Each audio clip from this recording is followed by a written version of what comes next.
All right,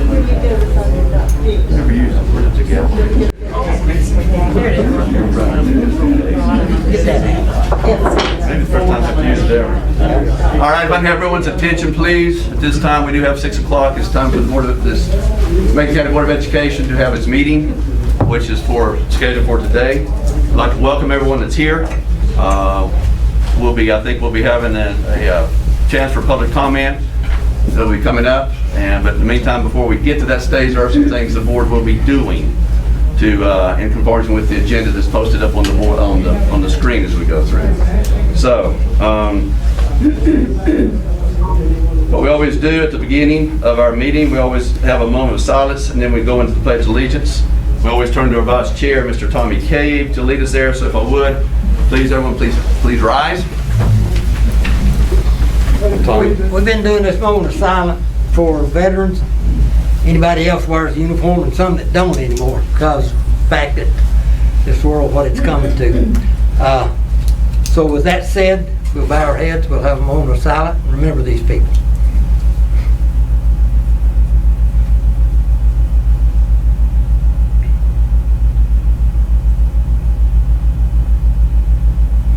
Amen. Thank you. Now we'll say the pledge. Good, Tommy.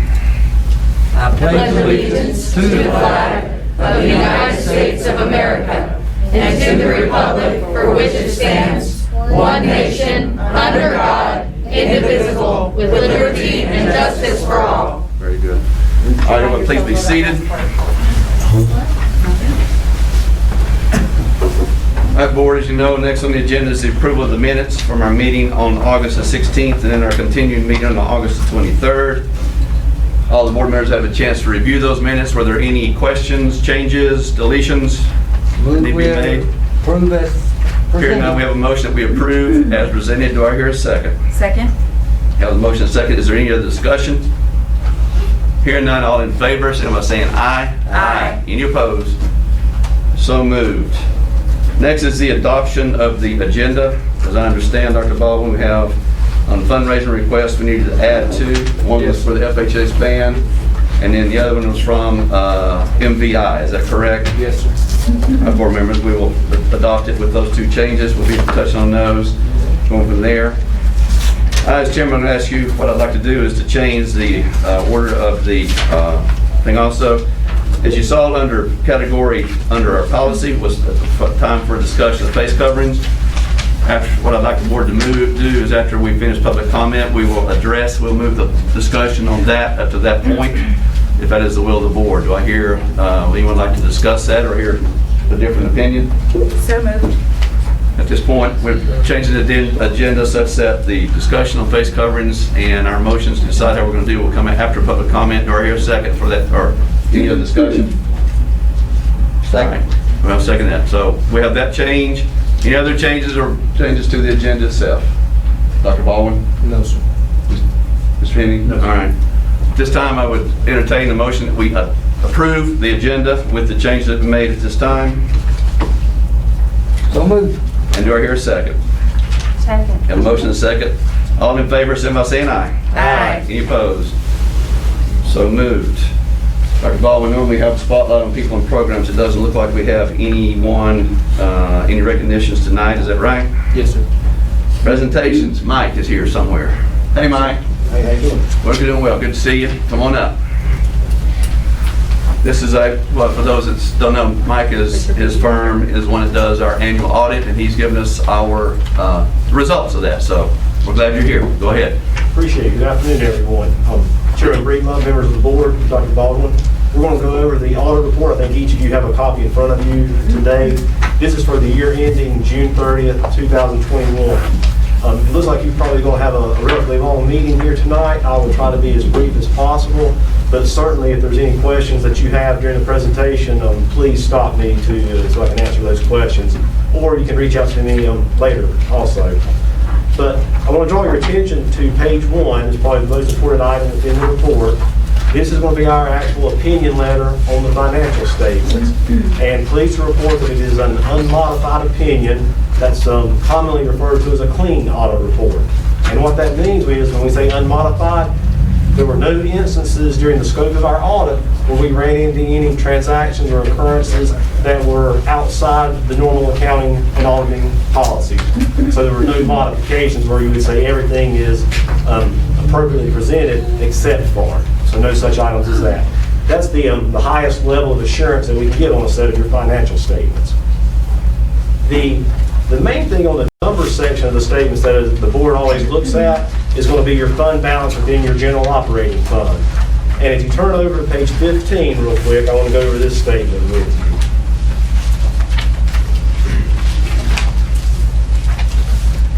I'll give you just a second to get there. But on 15, and I'm going to look at the leftmost column, that's your general fund. The bulk of those monies come from Macon County and support the operations of the school board. Now, I think we've all spoken in the past, the majority of your money comes from the state of North Carolina, and you cannot carry any fund balance over in that, and you can't carry money over in federal, so there's no fund balance. But if you look down on the far left column, the third number from the bottom, you'll see an addition to fund balance of $700,000 this year. And to be honest, from our opinion as your auditors, this is exactly where we would recommend you being this year. What's happening is, I know some of the board members have been here for several years. You had an influx of money due to the virus this year, the COVID-19, and we're sort of drawing parallels just from a true monetary standpoint to the economic collapse we had back in 2008, 9, 10, whenever the ARA money came in, the Recovery Act money. And on all the districts back then, we recommended to all the school boards to build that fund balance up if you possibly can. And then whenever that money stops, then you'll be able to bleed it back down versus having to have a solid, hard stop of that funding, if that makes sense to everyone. Now, I know with COVID-19, I've heard superintendents and some board members tell us that we've got too much of an urgent need to build the fund balance up these days because of the learning loss, I think is the term that we would use from the virus. So truthfully, I'm giving you this perspective from an auditor, accountant looking at the numbers. We would always like you to be more conservative and build that number up if you can, but we clearly understand if in this case, more of the fund balance has to be used than maybe what was happening in the ARA side. Does that make sense to everyone? Mm-hmm. Then the next thing that I want to focus on, I always want to let you know where you stand on the child nutrition program. And nowadays, I just look at the cash flow statement. That's going to be on page 22 if you care to look at that. Again, page 22. The school food service program added a little bit over $300,000 to the cash balance this year. And that's what we're seeing in the years with the virus and whatnot, is that the child nutrition programs were able to add cash to their operating funds due to the full reimbursement rate received by the program during the year. Everyone received free meals, and the free meal reimbursement rate from the federal government is higher than what you would get if you were having paid meals. So you're in good shape there. All right. Then I'm going to skip over to the compliance section, and like I said, y'all can look through the statements. If you have any questions at a later date, feel free to get in touch with me. But if you go over to page 62 at the back, I think I've told you in the past, this is where we spend the bulk of our time looking at compliance and internal controls. And what we're talking about when we say compliance and internal controls, first of all, the compliance aspect, that's pretty black and white, pretty clear. Are you in compliance with the applicable federal and state laws? Either you are or you aren't. And we test transactions to ensure compliance with those rules. Then the internal control aspect is making sure that the district has good policies and procedures in place to make sure there's a relatively low likelihood of any misappropriation or loss of funds. So that's really the control aspect of it. Within this section, you're going to see 3 reports. One on the overall internal controls and compliance of the district, one specifically as it relates to federal money the district received, and one as it specifically relates to state money. And all 3 of those reports, pleased to report, is an unmodified or a clean audit report on those. So no modification of the report.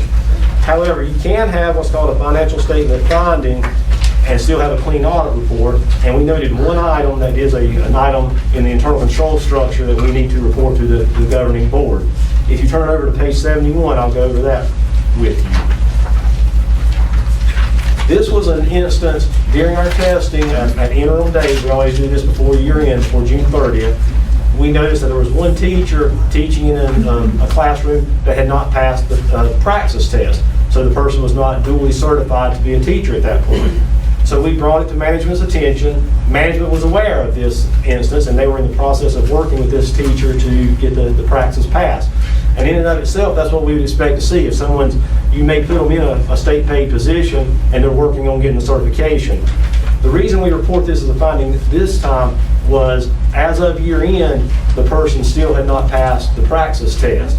And that just leads you to a situation where you've got a little bit of a higher risk if you haven't moved someone that has passed it into the state paid position or got the certification obtained before 6/30, you have a higher risk of loss due to the person not getting the certification.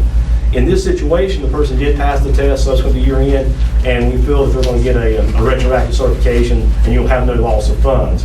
So in the end, we're reporting something, there was no loss of funds, but still it was a control structure where those actions led to a greater chance of loss of funds, and that's why we report that.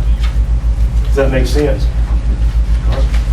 But then, again, trying to just be brief if I can, you'll have a separate letter. This is a required communications letter, and I'm not going to go over that in detail with anyone, but the main thing within this is we would report any disagreements with management, anything like that, if we encountered any of those during the audit. And I'm pleased to report everyone at Macon County Schools is fully open to any questions and inquiries that we have. If we ask for documents, they provide it to us in a timely manner.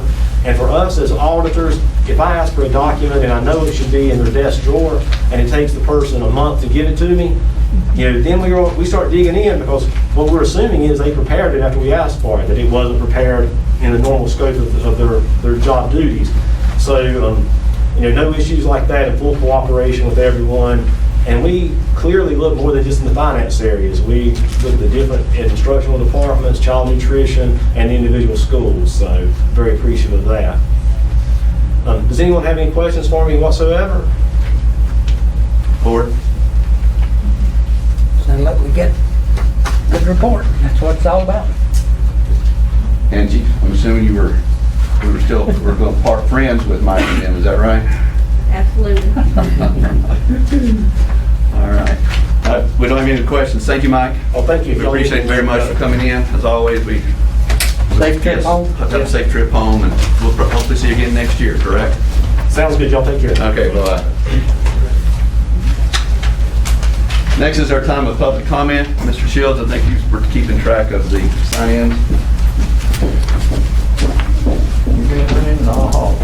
Okay. Of course, first name is Mr. Danny Antoine. Danny, if you would come in. How are you?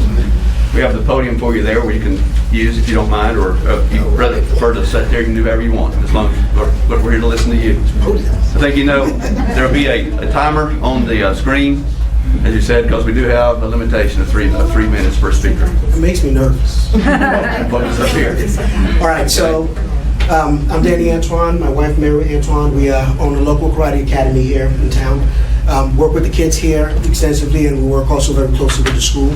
So I'm going to be as brief as possible because I know there's a lot of people that want to speak, but there's just a couple of things that I've just had concerns about, especially since the last couple of meetings. And one of them has a lot to do with Ms. McGaha making a certain comment that I think that affects a lot more of this community than she probably realizes, and it's not being addressed. The superintendent, Ms. Baldwin, you brought up the fact that at the last meeting that you received emails on both sides of this issue. So you received a lot of articles and documentation on why the masks don't work, and you also received an equal amount as to why it does work. When you presented that to her, her response was all the information that you got about the mask not working did not come from reputable sources. So what that does, it puts the voice of the majority of the people here in this county in a place where basically what you're saying is that what we have to say is useless. And we're incapable of finding reputable sources unless we follow the narrative that fits for wearing these masks. I think that's wrong, because people's voices cannot be ignored that way. And it's, parents have their kids in the school system.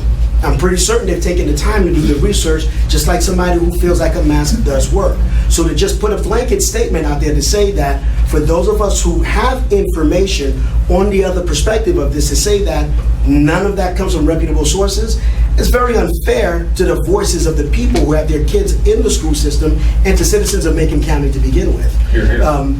Listening to the kids and understanding that even the kids have a tendency of realizing what's happening sometimes, perhaps before the adults do. I spend a lot of time obviously talking to these kids and asking them. So a particular young man who brought something very important to me today. He said to me, he said, I don't understand like why they're doing this. I said, well, what are you talking about? He said, well, when we go to class, we have to wear the mask. But when we go to gym or we go to recess, we don't have to wear the mask. But when we're sitting in class with the mask on, we have to be 6 feet apart. But when we go outside to play, we have no mask on. We're all over each other, sweating, playing. But then as soon as we come back in the building, we have to get back away from each other again. And in his little mind, it doesn't make sense. Now, I think that we have to get to a place where we're not just addressing COVID. Why are we not addressing the effects of all of this on these kids? Right. There are a lot of studies on this, and it's affecting these kids in a way that when they're being ignored, we got to think from a little person's mindset, how useless does that make a child feel that no matter how much I'm suffering, no matter what I have to say, doesn't matter? Because some of these kids are suffering. They got rashes from some of these masks. They're getting, they're itchy. There's so many different things that's happening to them according to them wearing these masks. So I think that for us not to take that in consideration, it's not fair to them as well. So that's my time. Thank you, guys.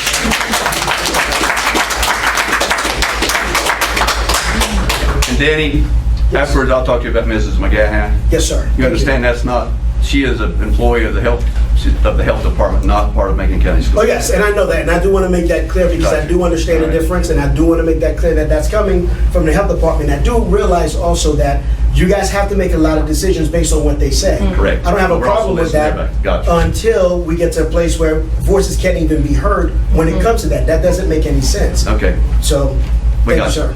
Julia, is it Julia McRae? Did I pronounce that last name right? Yes. Okay, come on up. I butcher people's names, Julia, so I want to make sure I have the right one. Okay. Thank you so much. All right, so I'm just going to follow up on what was being said, but to provide some facts. As he said before, we were told that if we were on the max optional side of the argument, which I am, that it was coming from unreputable sources. We know that the sources that they are using come from the CDC and the NCDHHS, and so I would like to present some facts from them, which I have printed out as well, and links to if you'd like to see it. So, direct quotes. This first one comes from the CDC. The following information comes from the CDC's Understand the Difference infographic. Concerning the typically worn surgical mask, it does not provide the wearer with a reliable level of protection from inhaling smaller airborne particles and is not considered respiratory protection, and wearers should discard after each patient encounter. Concerning N95 masks, it does reduce wearers' exposure to particles, including small particle aerosols, when properly fitted. It ideally should be discarded after each patient encounter and after aerosol-generating procedures. A fit test is required each time the mask is put on for the qualities to be effective. The FDA states that a surgical mask by design does not filter or block very small particles in the air that may be transmitted by cough, sneezes, or certain medical procedures. Surgical masks are not intended to be used more than once. All FDA-cleared N95 respirators are labeled as single-use disposable devices. N95 respirators are not designed for children or people with facial hair because a proper fit cannot be achieved. The following is echoed by OSHA, but due to time, I will not read it. Again, I have it if you'd like to see it. Surgical masks are not designed or certified to prevent the inhalation of small airborne contaminants. These particles are not visible to the naked eye, but may still be capable of causing infection. In summary, surgical masks and the like do not provide respiratory protection. N95s cannot be worn by children and individuals who cannot achieve an adequate seal. Further, both masks must be discarded after each use, a practice that is not happening in the school system and when they're dirty and the like. The conclusion left to draw is that the masks do more to make people feel good than they do to actually provide protection. Another item of importance to note is that I found these from the same sources they are using. So if my sources from this, or my information from that source is right, and your information from the same source is right, who's right? Well, that's where the population comes in. When the very authorities seem to go back and forth about what is indeed helpful, you will be hard-pressed to get the general population to get on board with your recommendations, especially when they are as draconian as they are. Further, our own health department has stated both publicly and through private discussion that they are still uncertain. Well, we are not uncertain. We know that 98 to 99% of the population survives. We know that children are, as of today, 1.3 of the state's COVID hospitalizations and 0.2% of Western North Carolina's. That equates to 2 children in the hospital right now. According to the CDC, a child under 18 has less than 1% chance to die of COVID-19 than anybody else. In short, we don't know why you're unsure.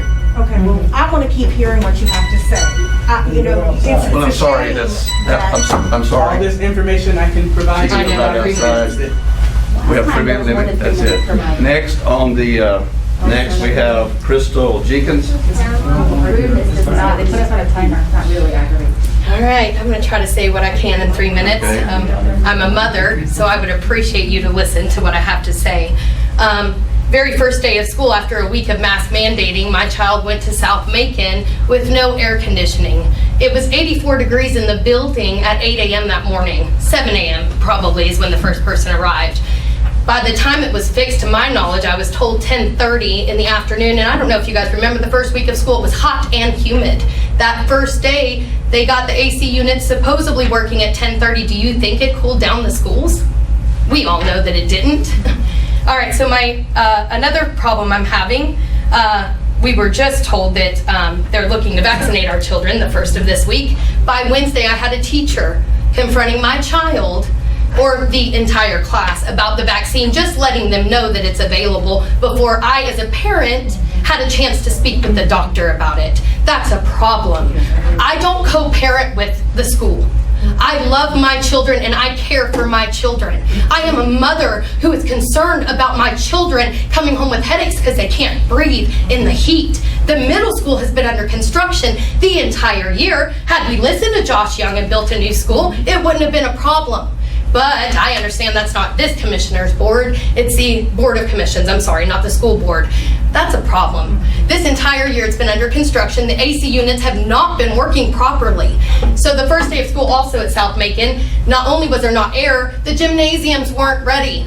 All this COVID funding. I am so glad we found out that you guys were being funded through COVID for wearing masks and putting them on our kids. You're getting money. But where is it going? Why were the AC units not ready on the first day of school? You made a quick choice the week before school to mandate masks, but did not have air or proper ventilation for our children to breathe.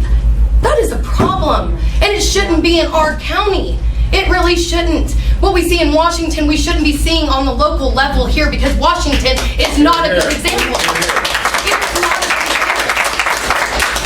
So I pray, and I am thankful for every teacher. I am thankful for every principal because their backs are against the wall. Their backs are against the wall, and they are having a hard time. They have to face us parents who are upset when a lot of times you guys don't. You guys don't see what you're doing to your staff, you don't see what you're doing to the parents, and you do not see what you're doing to our children. My child comes home and her face is broke out. She comes home with headaches. She's not socializing like she needs to be, but yet on Friday night, after I was told I couldn't enter the school because of COVID, Friday night I drive by the football field. I bet every person in this room had somebody or knew somebody that was there rubbing elbows without mask. But yet our children suffer at the hands of our board leaders, I don't know, our state governors, I don't know if it's our principal, but we as parents, we're tired of it. Please listen to us.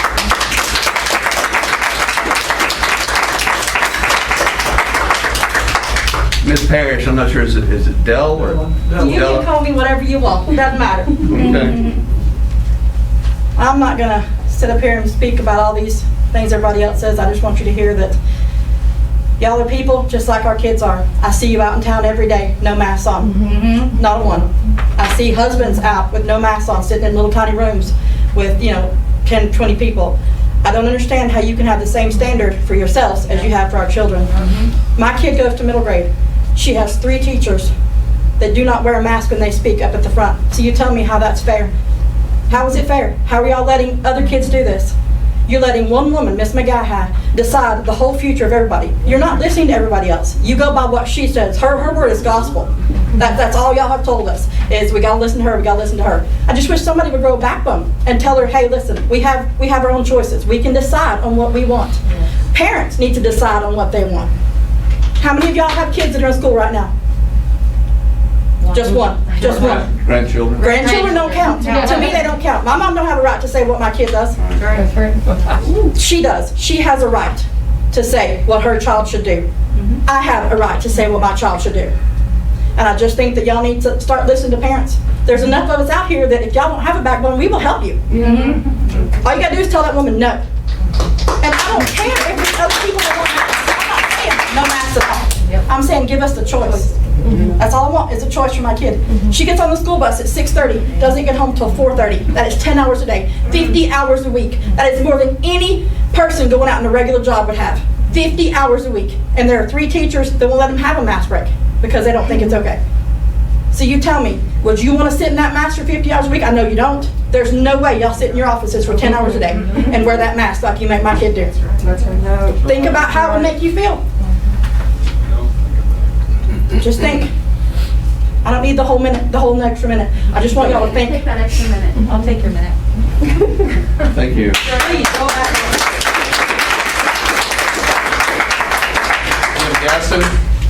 Jim Gaston? Yes, sir. Appreciate y'all letting us speak tonight. Y'all are in the hot seat, and there's a simple solution. Just let the parents decide. If they want to send their kids to school mask, let them. Let other parents opt out of it. As simple as that. That way y'all can pass the buck. Everybody in leadership positions seems to like to pass the buck.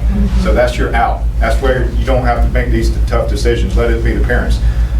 It's no longer about the safety of the students and staff members. COVID is obviously not a virus that has negative impacts upon children if you're reading the true science. Masks, however, are a direct contributor to learning problems, struggles, and social interactions, increased headaches, asthma, anxiety, etc., etc. There's a forcible push to show authority. The board members demand compliance from the superintendents, who in turn must demand begrudging compliance from administrators, who in turn must demand compliance from tired teachers, who then demand compliance from fed-up students. This is reprehensible, disturbing, and a totally unnecessary charade. Please unmask our children, and I am under no misconception that my voice will incite change. However, I can't sit silent as all these other people that have taken it a time to show up, because we're concerned about these things. The frog in hot water scenario, everybody's familiar with that. You know, we were told it was just going to be masked. It was just going to be this many days to flatten the curve. It was just going to be this, just going to be that. The snowball's rolling downhill too fast, guys. Our children yearn for learning, yet they detest entering a school building wearing a mask. That's not in the best interest of the students whatsoever. Many thanks to Tommy Cave and Melissa Evans for knowing real truth and acting on it for what is right. The other 3 of y'all need to follow that. It is a pity that our children continue to be punished by the muffled voices of those of us who wish to see our children unmasked in this useless insanity. This issue can be solved by freedom. I'm sure each one of you would say that you believe in American values. I'm sure each one of you support celebrating July 4th. If so, then just allow freedom to solve these kind of issues. Amen. That's all I've got to say.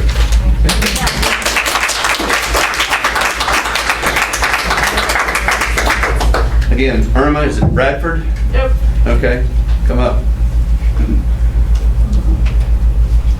Unlike him, I see the sign that says in the best interest of students. That's what we're all here about. So we all need to keep our mind in it. You've got your backs to it, but we see it. Just today, just not long ago, Dr. McCormick, who's an MD and ER surgeon in Georgia, here's the points he makes about masks. They are seeing more psychological effects on children. They're seeing more suicides among kids. At the hospital, they are seeing more child psychiatric patients than COVID patients. The most interaction with kids is nonverbal. They need to see your face, your expressions. Think about a baby when they're born. What's the first thing? Their eyes are watching your mouths, your smiles, your frowns, your voices. And the masks, they're not about the science. The science is not there. It's all political. It's all control. That's right. It's all control. Don't let them control you to try and control us. Please take the best interest of the students. Like the other gentleman said, give people choices. That's all I got to say.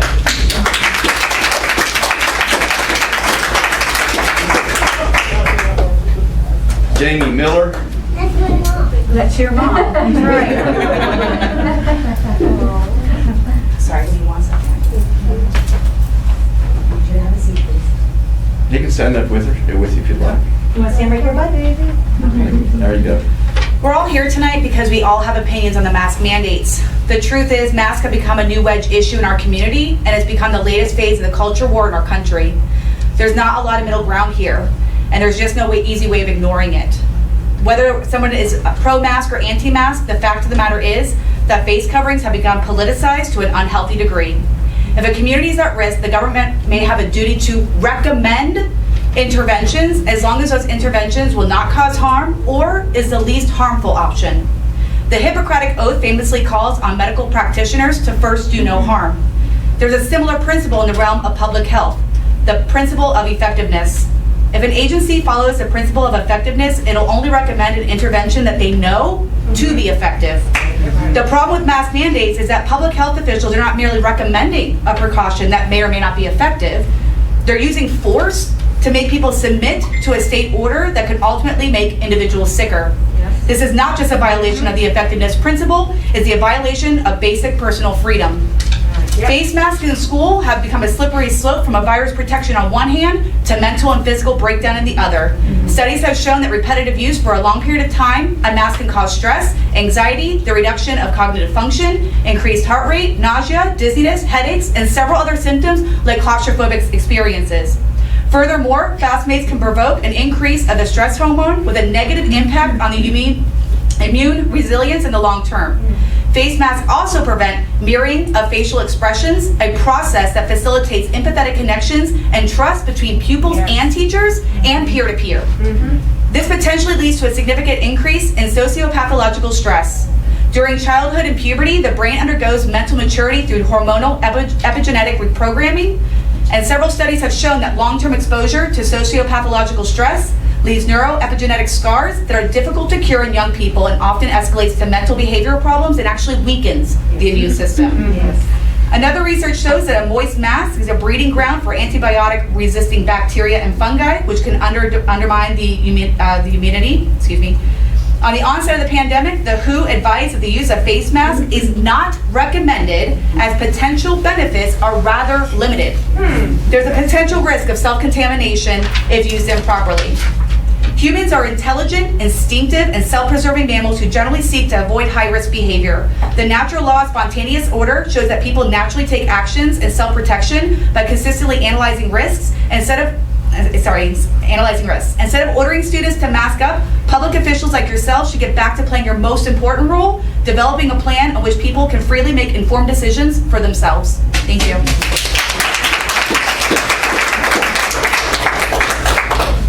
Linda Herman.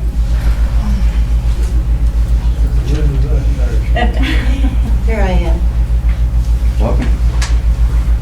Both my parents were teachers. My father went on to be a dean of a college.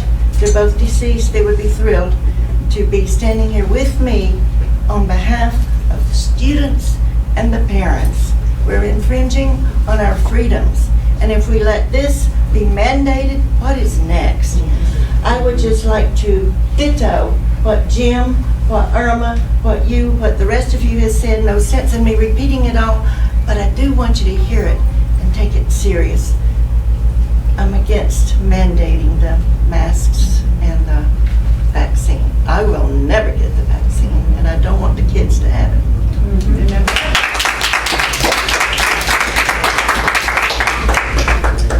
Kathy, is it Rivas. Rivas, thank you.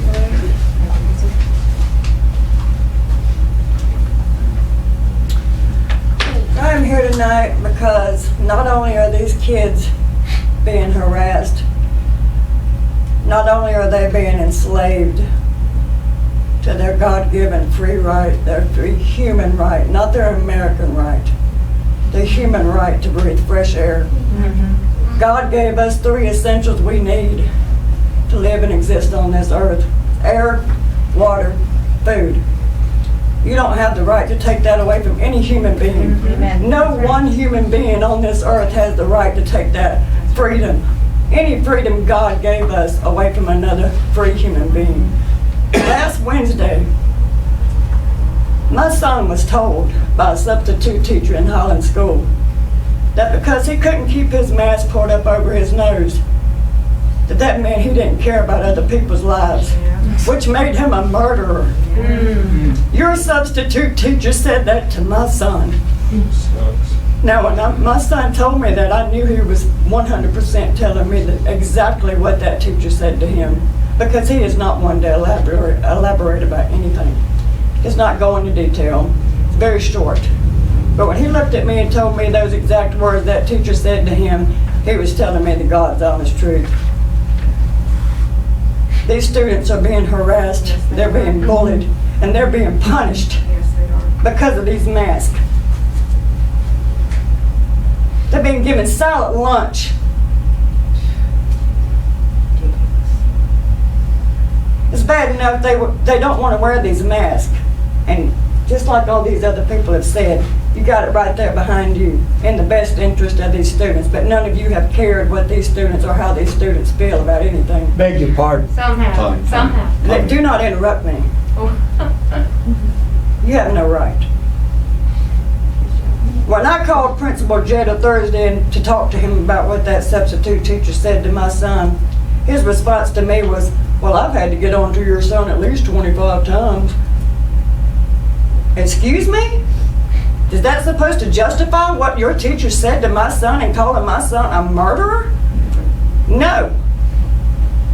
The very next morning I walked into Highland School and I unenrolled my son out of that school, out of every public school. And he is now enrolled in homeschool. Good job. But I asked my son this morning if I needed to come down here to this meeting and voice my opinion about every single one of you people trespassing against our kids.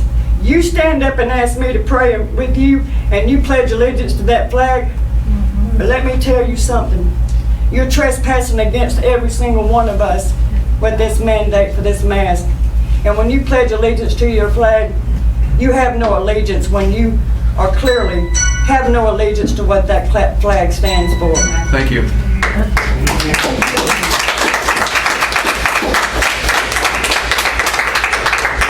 Rebecca Tipton. She's here.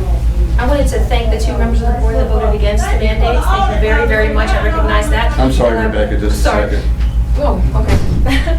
I wanted to see if I could give my time to Miss Julia, who No, I'm really sorry. prepared her remarks. No, we don't do that, I'm sorry. Okay, then I'll say a few words. Yeah, this is your time. Okay, thank you. I also support voluntary masks, and again, thank you, Mr. Cave.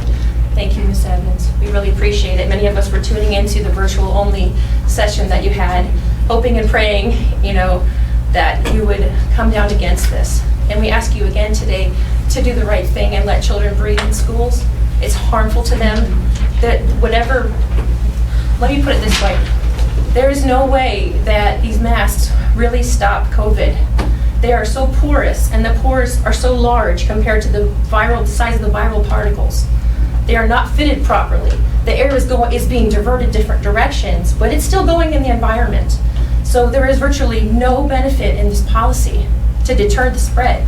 And there is no double-blind, controlled, randomized studies that prove that it is beneficial for this purpose. That's right. And there's dozens and dozens of studies that show zero benefit. That's right. Even in tightly controlled environments like a hospital operating room, surgical masks are proven to have very, very low ability to stop pathogens being transmitted. So how do we expect our little kids, as young as 3, 4, 5, to wear a mask properly? They can't. Number one, they can't fit it properly. It can't stop the particles. The poor things can't breathe. They're fidgeting. They're pulling it down. I've heard reports of students being threatened with in-school suspension for the rest of the day if they pull their mask down to get a decent breath of air. It's outrageous. It's enough to make us all just cry. We're just fed up. And it's wrong. And I wonder why we don't love our children here in this county as much as they do in Ireland. The government of Ireland commissioned a months-long study to determine whether or not masks were beneficial to deter the spread of COVID. They determined that they were not, that they couldn't find any statistical benefit to deterring the spread, but they found many, many, many, many, many harms, such as what have been evidenced by other speakers, so I won't go into that. The emotional and social learning, the learning deficits that you're talking about, if you continue to implement this policy, those learning deficits will only increase, and you'll be facing further and further challenges, crises of mental health. And so I'm asking you, please don't put this burden on our children. They are not the large spreaders of COVID. They're not very vulnerable to COVID. And it's not right to make them carry a burden that we ourselves don't want to. So with that, I conclude. Thank you.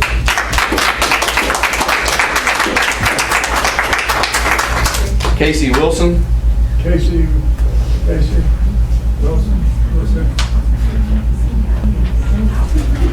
Hello, you all. Hello. How are you doing? I come tonight, I was a little late because I had to work, trying to get my thoughts together. But I come, I don't have stats. I don't have numbers. I don't have any evidence to prove to you that what you're wearing right now is not working. I come with something greater than that. I stand as a parent with 3 children over here at Cartuga J School. 3 children that go to that school every single day. I'm a parent to those children, okay? Every day I have to make choices of health and safety for those kids.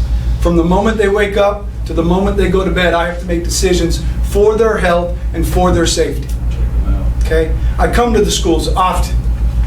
I come often. I see teachers all the time not wearing their masks. I see people on the property all the time not wearing their masks. From the moment my children get out of school, there's not a place in Macon County they go where they have to put on their mask. They play all day long. They go to karate, they go to the gym, they go to gymnastics. Everywhere they go, they are welcome and loved, and people get to see their face. They get to see them smile, they get to express themselves and talk and learn how to actually be little children. Everywhere but their school. Everywhere but the place they need to be growing and developing. We trust you. We don't have to drop our children off. We trust you with our children. And we stand tonight and I'm asking with all of them that you would please. I'm not asking to make a choice for somebody else's child. I'm not asking to make a choice for your child. I'm asking that you would permit me to make a choice for my children. We, as parents, would be able to make the decision whether or not they are masked and muzzled before they go to school. Please, please, please. Every day, I've got one little boy who comes home, new holes in his mask constantly. He spins it, he rips a new hole, he spins it, he rips a new hole. It doesn't matter what I ask him to wear. He tells me, I can't breathe, I can't breathe. Yeah. Don't tell me this is for health. I've got a child that can't breathe because of what you're asking him to put over his face before he goes to school. If the masks work and the vaccine work, then everyone who wears them and takes them will be safe. Amen. I'm asking, please prevent me as a parent to make the choice for my children, whether or not they put a mask on their face. Thank you.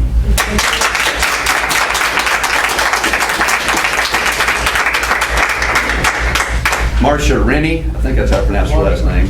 Rennie. Where'd Marcia go? Denny.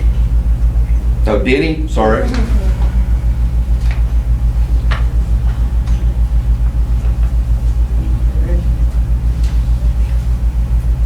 She's coming.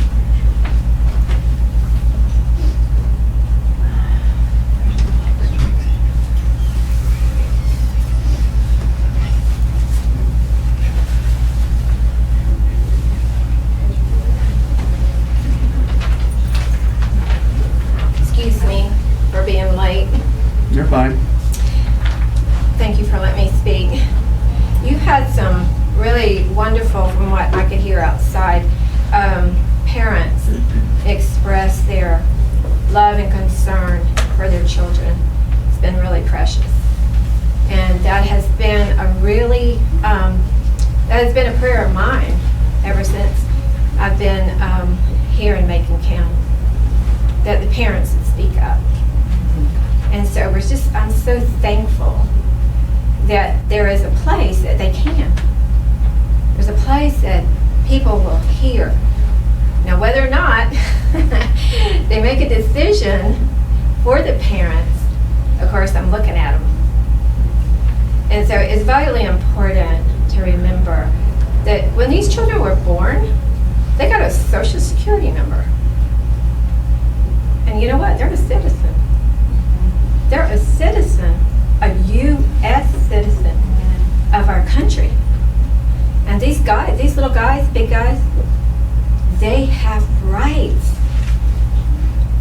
The government does not, and this is a government school, by the way, and they don't have the right to take their rights away from them. Right. So the moment they go into the school, and probably get on the school bus as well, those that need to ride it, the moment they go into the school, they still have rights.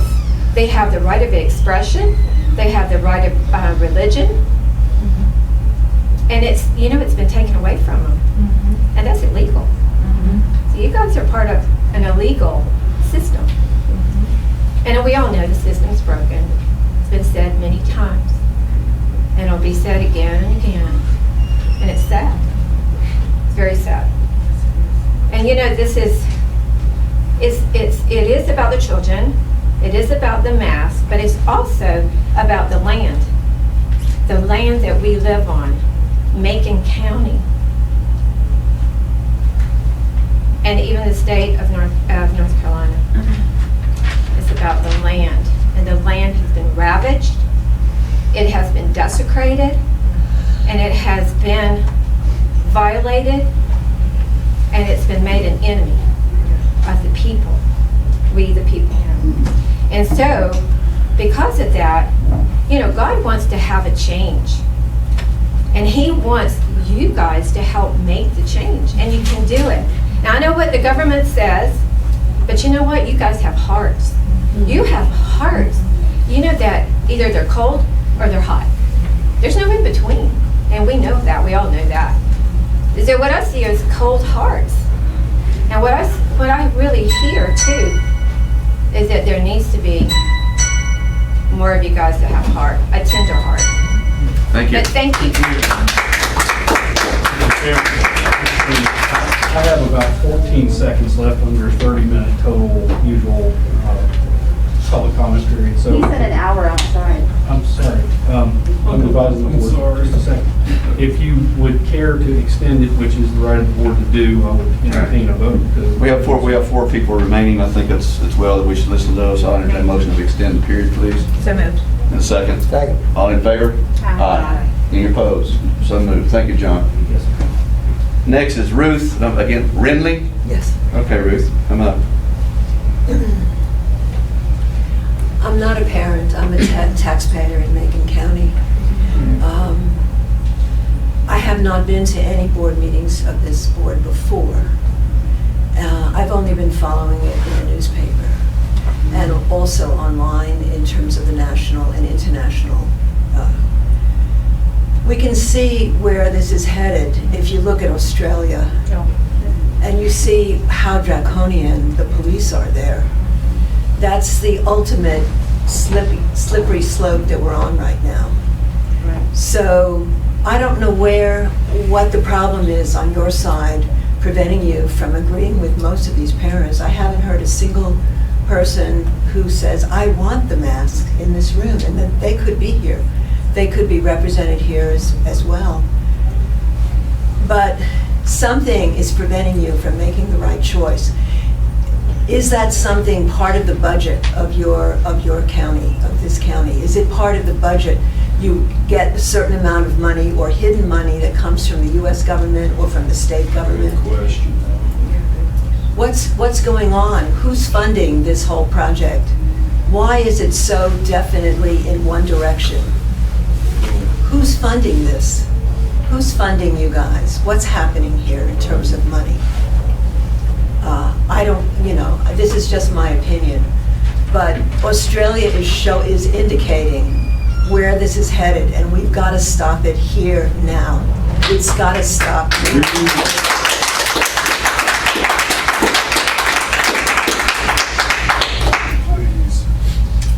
Dylan Castle.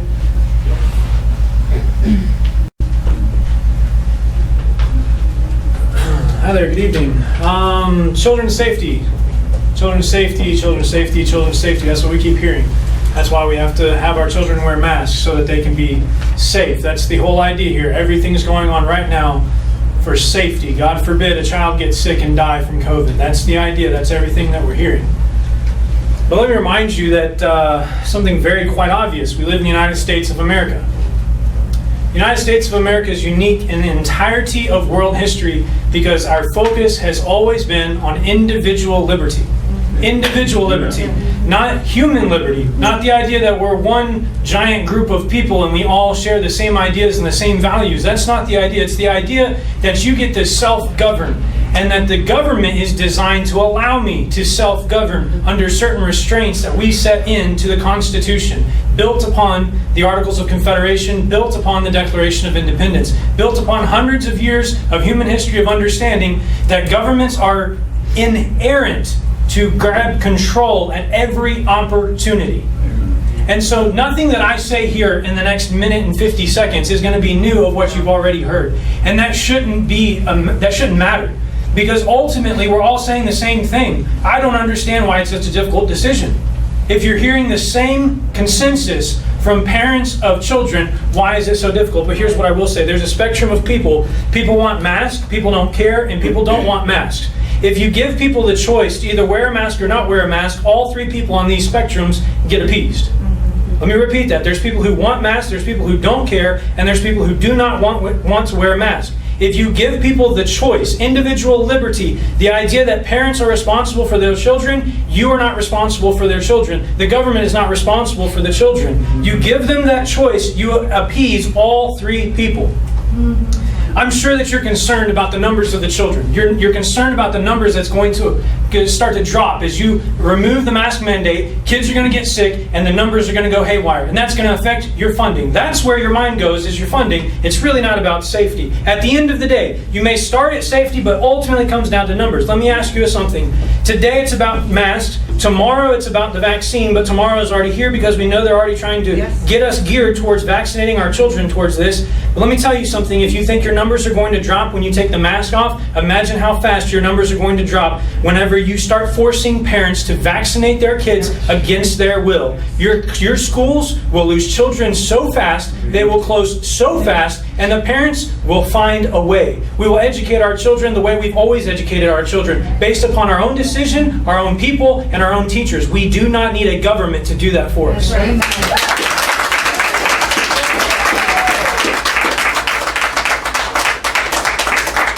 Nathan Hersey. That's right. Mayor.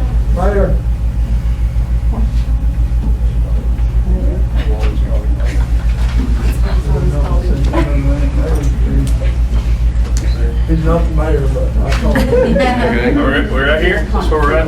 Right there, Nathan, yes. All right, good evening. I just want to share my personal experience with the masks. I'm sure you've heard all the facts and history and everything you want to hear tonight. I have 3 children, 2 in Franklin High School and 1 in MPI. One of my sons in Franklin High School was quarantined. He had been around a child that was positive. It was about 4 days prior. So I had to leave work immediately, go pick him up, bring him home. When I spoke to the health department about it, I thought it was a major emergency. They called my office 3 times, they called my sister, they called me before I could even dial the phone back. I asked her, she said I could get a rapid test. Excuse me, I don't have insurance. So for me to pay $150 for a rapid test, I can't do that every time we have a quarantine. She She said I could go to the health department and get a test, but that was a 4 to 7 day window, and he's quarantined for 10 days. I suggested, could I get the over-the-counter test from the pharmacy? I have those at my work to supply to my employees if we have a question that somebody's sick.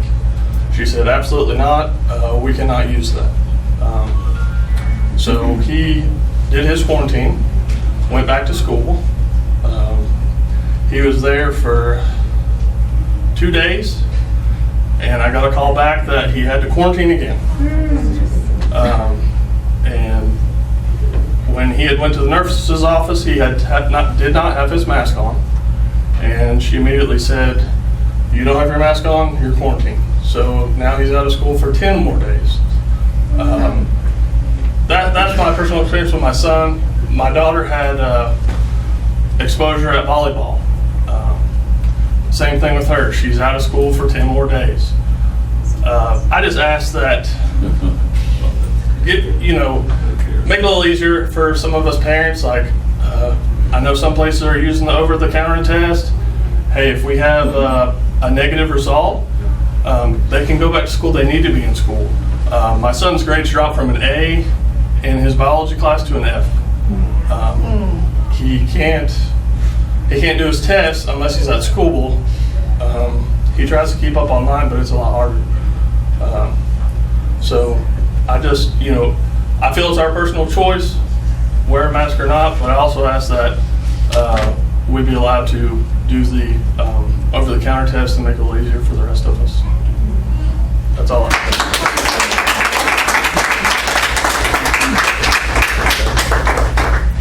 Keith Owen.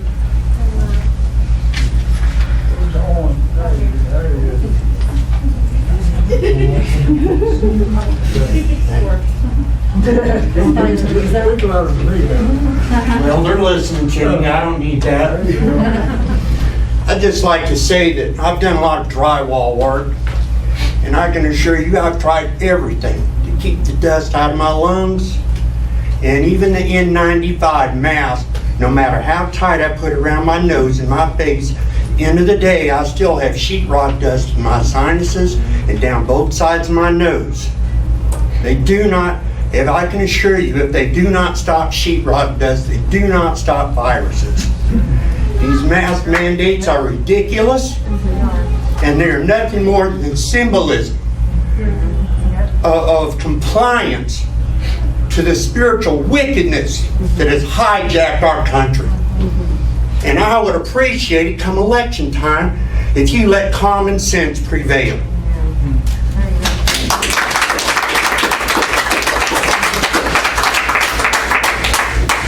That concludes our time of public comment. We appreciate everyone that felt led to come and address the board. That's that's the reason we have this time frame, so we can do exactly that. Moving into the next section of our thing, if you remembered, we modified our agenda. So immediately after public comments, we'll be asking Dr. Baldwin. I think he was later on going to be giving us some updates on face covering. So we'll go ahead and do that, and then after that, the board may take action after hearing that. Dr. Baldwin. Thank you, Mr. Chairman. Tim, would you mind pulling up those graphs? Mr. Chairman, members of the board, the first 6 weeks of the 2021-22 school year have presented new challenges related to the pandemic, things that we did not see last year. We've seen more positive COVID-19 cases in our students during the first 6 weeks of school this year, 293 positive cases, than we saw all last year, 224. So we've had 293 positive cases of COVID-19 in our students versus 224 all year last year. So that's a huge difference for us. You can see that our numbers over the past 2 weeks are trending in the right direction. Our staff positivity rates and quarantines are pretty similar to where they were last year, if not lower. Since we last met, Union Academy and Nantahala School both had to close to in-person instruction for 2 weeks due to staff quarantines and positive cases. both schools have been able to return to in-person instruction, with Nantahala returning actually today. Aside from Union School and Nantahala, our staff quarantines and positivity rates have been manageable. However, we are struggling to keep our buses running and our cafeterias open due to staffing issues associated with the pandemic.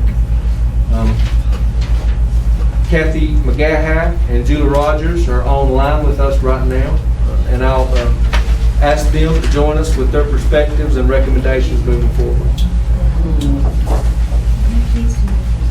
Julie and Kathy, can you hear us? Yes, yes. Okay.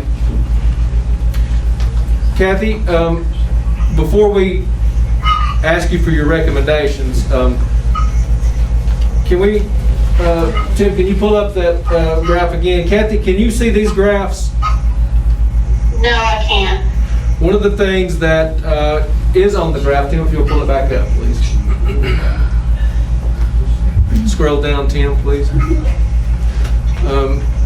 Kathy, at this point, the school nurses report that we've had about 25 in-school transmissions. In other words, we've had 25 cases where it appears that an exposure at school has led to a positive case of COVID-19. Now, that's 25 cases, with 16 of those cases being students, the other 9 being staff. At this point, we've had, scroll up, Tim, please.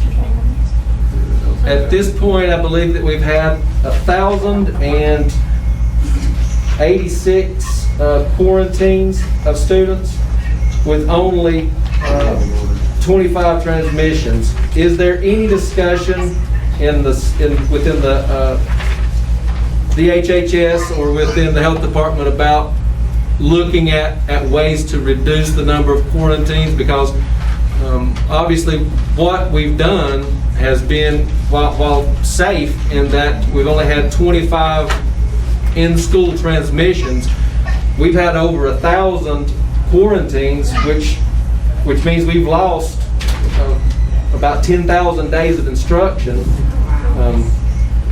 with nearly all of those quarantines resulting in 10 days of missed schooling. Is there any discussion within the HHS or within the health department with regard to reducing the number of quarantines? At this point in time, I've not heard of anyone changing the actual quarantine and isolation instructions. I know that there's a lot of concern about the number of students that are testing positive, therefore quarantining some additional students from that exposure, but that at this point they're not looking at changing it. Thank you. Can you talk about what you would recommend for us moving forward? Similar to the last meeting, we looked at the positivity rate as well as the case rate, and we discussed the community transmission. And when those numbers are high, we don't recommend that there is an option for masks. We recommend that masks are mandated. And as we move into, as numbers come down, as the positivity rate comes down, and as the case rate comes down, at that point, that's when we look at allowing it to be an optional recommendation. And currently in Macon County, our rates are in the red, and we're definitely not at a point where we can say that it should be optional. So my recommendation is to make it mandated currently and continue to watch the numbers. Change to 5. Yep, fire. Anything else? We can't ask her questions because she don't answer us. They weren't supposed to be quarantined if they were wearing their mask. That's what the first board meeting That was the whole point of masks. Folks, at this time, we're listening to what someone says, and as far as us discussing it, I'm not trying to be a bad guy, but that's not, we're not going to be doing that. They only gave us 3 minutes, but she can have days No, I think she's had less than 10 minutes so far, so. She's had days in here telling you what she Right. thinks. Kathy, Dr. Baldwin brought up, she said that you had some information concerning the effectiveness of masks or something along those lines, Dr. Baldwin, I'm understanding right? Julie shared 2 articles with us this afternoon. You want to discuss that information at this time? If you're referring to the information Julie has, I'm not sure what you discussed today.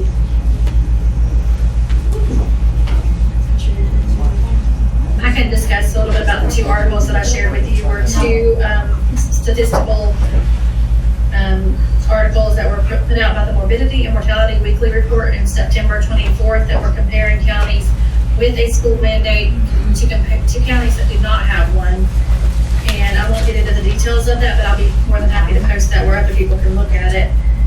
In summary, it says in the crude analysis, the odds of a school-associated COVID outbreak in schools with no mask requirement were 3.7 times higher than those in schools with an early mask requirement. Both statistical research prove that masks are a critical strategy in preventing the transmission of COVID. Did she say 3.7? More.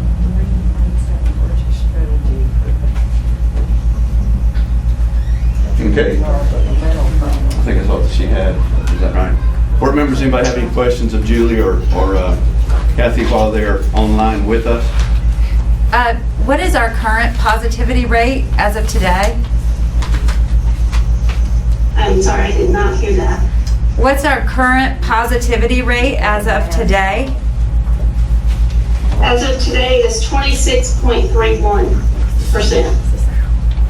So that's gone up from about, I looked at the last COVID number last week was at 18. So it's going up is what you're saying? It actually has been coming down some, but today it went up from, it's like the case rates. We may have a day that the cases are higher or lower. You have to look at the trend. And so that 26.31% is over a 7-day rolling period. Well, what age is that? So if you look at one individual day versus what it is for a 7-day period, it's going to look somewhat different. Are they vaccinated, not vaccinated? Are they kids? Is that 26% countywide or just the school? That's countywide. That's not our kids. Thank you. That's not our kids. That's our grandparents. So Hi, board members. we're seeing that out of the cases, there's about 21% of the cases are ages 0 to 17. Two kids are in the hospital. Kids get sick, they need an immune system. That's their job, that's the whole point of being kids, Folks, they need it. again, I'm not trying to be bad, but this is the time for the board. We're trying to be civil as well. I And I think understood, that's where and we we're at, had- we're trying to be civil. Ma'am, we have- We've got our children who we get picked up from school and the mask is saturated. All right. This is not fair. Don't- And you have one person who's giving us this information that could be completely irrelevant. Irrelevant. It's information that we feel that we'd like to And listen I to. understand it's information Okay? that you need to hear, but they need to But- I apologize, but they need to have it where there's an Right. age group of how many kids are in the hospital. Okay, kids get sniffles, they All get right. sick. Ma'am, I'm really not trying to be harsh on you, but. I understand, and I'm trying not to be emotional, but this is I my understand. baby. I understand. Okay, and I see you every day. You see me every day. I do. Okay? But We see each again- other all the time, and your tellers are 60 years old and older, and none of them are wearing masks, but yet my 5-year-old, who is not. Ma'am, we're done. We're done. I'm sorry. Okay? I'm sorry. All right, Julie, was there any other information you'd like to give My us? kid. No. Thank you. I can say that one of the critical components in making this decision is that the quarantine numbers are high, but they would be significantly higher without the use of masks. I would say almost doubled, especially, at least for me. There's a number of contact tracing situations that I do that I can avoid putting out a large number of students because they were on both sides wearing masks. And that will increase numbers if we don't continue with a mask mandate. Also, one of the other concerns that I am seeing pretty frequently are students that come to me sick, and when I say, when did your symptoms begin? they're coming to school for 2 and 3 days before they're saying anything. They're testing positive, and that's 2 or 3 days of transmissibility within a classroom. So parents at large, I know it seems like just the sniffles, but the sniffles are turning into positive cases. So if we can, cut back on sending kids to school with sniffles, or that they think is just regular allergies, I think that would also improve our numbers. When you're asking about strategies, being more diligent about keeping kids home that are not feeling well and not trying to push through that. This is the time to stay home when you're sick. And that would be the only additional recommendation I could make. Kathy, there was a question raised, and I do want to ask that. Of the positive cases we've had, can you have by chance give us how many children have been affected, or any breakdown on the age groups that were affected by COVID? Is that information available?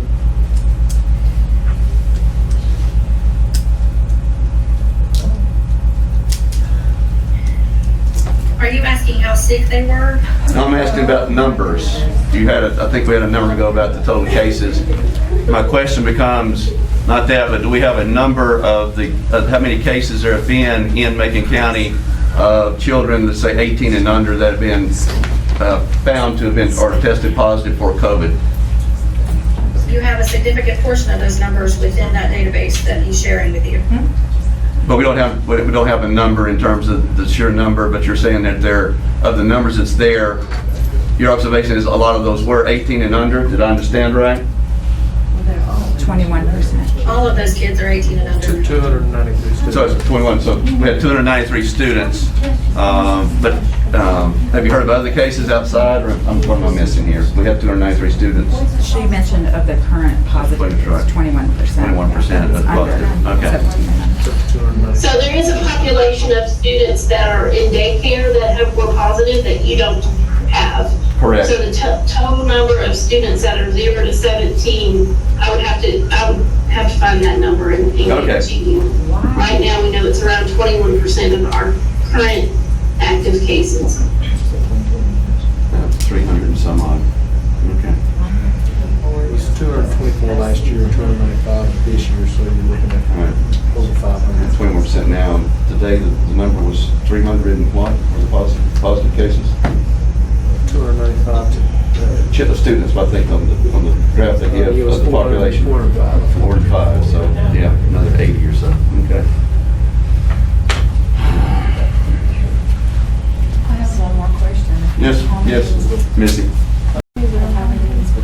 Kathy or Julie? Kathy McGavin. Julie, Melissa Evans, I have one more question. Can you hear me? Okay. Yes, I can. And this is, I'm just curious if you have this number. Any of the children that have had COVID, do you have any statistics of any of those children getting it a second time? I don't have that statistical information. Has it happened? Of course she did. For students under 18, I don't have a number for you. Has it happened? To my knowledge, no. How about of those that get sick, how many are really sick? And quite a few, actually. Okay. Any other questions, board members? Board member, I got one who wants to ask a question. Just a concerned citizen, sir. I think one of the things I'd like to ask Ms. McGaha is if her health department has begun any observational studies of the psychological health of the children across the county. Did you hear me? Did you hear that question, Kathy? Can you repeat the question, please? Yeah, my question is whether or not the health department has begun any observational studies of the psychological health of the children in the county. No, we have not. We don't actually perform the studies because we have such small numbers. We don't do the studies here. The studies are with larger populations. If I may ask a follow-up question? Chairman, may I? You have just slightly. I'm widening the rules way wide right now. Thank you. Very quickly, the question is have you? I don't know who's speaking. My name is Michael. My name is Michael Lyons. I wanted to ask if have you presented to this board any studies from the larger urban areas on the psychological effects of the masks? No, I have not. Okay, if you can, I think the board would probably enjoy that study and those numbers. Thank you for that, for your time. You're welcome. Thank you, Mike. All right, Kathy and Julie, thank you. We appreciate you coming in. I know it's after hours, so thanks for taking time to be available to us and give us the information you did. Thank you very much. Okay. John, I need to ask you a question now before we take action. There was some action at the state level concerning the decision of the boards that need to be handled. That decision making needs to come out in terms of board. Was the legislation such that the board could take no action and leave the rules they have, or we have to have a new vote? I'm just curious to know what we have to do. Vote on it monthly, whatever your policy has been on masking. Right. If I could briefly, Mr. Chairman, I think it might be helpful just to give a quick overview of the legal framework that brings us to where we are in this. First off, I don't think it's going to surprise any of you. I think you all know this, but I want to say it here in your meeting, that there is no truth to some notion that you get some more funding depending on your mask policy. That's just not true. The federal funds that were reflected in your audit that we're talking about tonight are the ESSER funding. They're federal funds. They're handed down from the federal government on a per student basis all over the country. There's some states where it's not even possible to have a mask mandate in any school level. So it's going out all across the country equally. There's just no truth to that whatsoever. As a quick refresher, you were last year in the 2021 school year operating under a statewide mandate in the form of the Public Health Toolkit, which said it was handed down by DHHS, NCDPI, the State Board of Education, that said you must require masks of everybody in your school building, and you all know that. That was also required by Act of the General Assembly that said you will follow the DHHS guidance and you will implement that mask mandate. So at the beginning of this school year, what changed was that the toolkit, which is still the guidance that you are asked to follow by DHHS, it all became suggestion that everybody should wear a mask. Now, they're pretty strong in the statements in it that they think that it's based on CDC guidance, that the whole quarantine regime and masking is all summed up in the toolkit, and it's all devolved down on us from CDC guidance. The thing that you have now, it is optional, and by Session Law 2021-130, that's the one that requires you to have a monthly vote on your mask policy, whatever it may be during this school year. You're required to revisit it like this on a regular basis. And you do have the option of changing whether it's mandatory in the school system. What you don't have the option of changing is what the toolkit says about it. And what we have clarity from DHHS now about is that they consider that to be a control measure through state law that says, number one, if you have a case within the schools, it's a responsibility of your principals to report it to your local health department. And the quarantine regime that we follow that says if those students are properly wearing their masks and they weren't together more than 15 minutes and they were at least 6 feet apart, all of that comes from the toolkit, which again comes from CDC guidance that's handed down to it. By statute, if it's a control measure, you're required to implement it in your schools. All persons are required to implement public health control measures because it's the State Board of Commission of Health, the State Health Commission, that hands that down and says this is how we're trying to control this pandemic. So you do have the option to make masks mandatory or make them optional. If you do make them optional, the chances that students fall into that quarantine regime because they have been exposed to one another and somebody's positive goes way up. And that's the choice that you have to make. And that's the point of all of it. Again, it's not that you are big believers in masks necessarily, or that, this is a judgment call that's made by this board. It's in a lot of ways, it's not really fair to make it out as though you're going to invent public health policy here, as you said, as a Board of Education. It's really not your field. The law requires you, though, to follow the quarantine regime that you have. And the chances are the chances go up, and I can't tell you because I'm not a public health expert either, but just by numbers, the people who will be exposed to positive cases goes up, and they will require quarantine under the current policies. So you will risk schools being closed down because of a burgeoning number of quarantines, right, wrong, or indifferent, that's the law. So just to go back to what Nathan was saying earlier, when he was asking about the guidelines around the quarantine, that's something, if I'm hearing you correctly, that no one in the county controls those guidelines. That's coming directly from the state, and we can't do anything about that? You can't adopt a different regime of quarantine.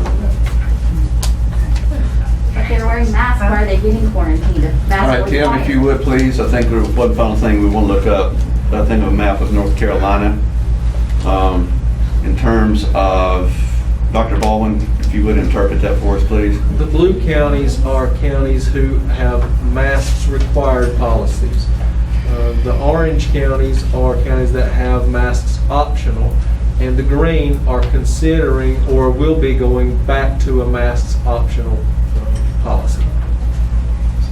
So out of 115 districts, there are 3 that are mask optional at this point? That's correct. And 3 that are 3 more considered? That's correct. So it'll be a total of 6. Okay.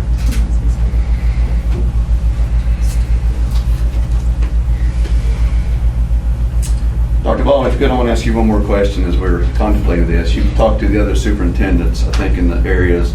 Also talked to those that possibly start out mask optional. Correct me if I'm wrong, did those systems have to go virtual very, very quickly?